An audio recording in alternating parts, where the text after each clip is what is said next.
High court ने कहा कि दिल्ली में यह चलन बन गया है कि कभी भी लोग अदालत में याचिका दायर कर टीकाकरण में प्राथमिकता मांगने लगते हैं। यदि सभी को प्राथमिकताएं दी जाएं तो यह सवाल है कि फिर बाद में टीका किसे लगेगा। सरकार की अपनी खुद की भी प्राथमिकताएं हैं। अदालत ने कोविड-19 रोधी विदेशी टीकों के क्लिनिकल ट्रायल से छूट देने और टीकाकरण में पहली खुराक ले चुके लोगों को प्राथमिकता देने के लिए दायर याचिका पर सुनवाई से इनकार करते हुए टिप्पणी की। अदालत ने स्पष्ट किया कि सरकार के नीतिगत मामले में हस्तक्षेप नहीं किया जा सकता।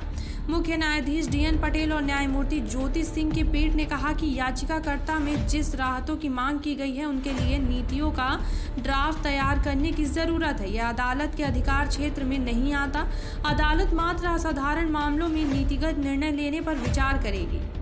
अदालत ने कहा कि याची वकील नाजिया प्रवीण ने टीकाकरण में अपनी पहली खुराक ले चुके लोगों को प्राथमिकताएं देने की मांग की गई है और ऐसी रियायत केवल मांगने से ही नहीं दी जा सकती। दिल्ली में यह आम चलन बन गया है कि कभी भी लोग अदालत में याचिका दायर कर टीकाकरण में प्राथमिकता मांगने लगते हैं। यदि सभी को प्राथमिकताएं दी जाएंगी तो सवाल ये है कि फिर बाद में टीका किसे लगेगा। सरकार की अपनी खुद की भी कुछ प्राथमिकताएं हैं।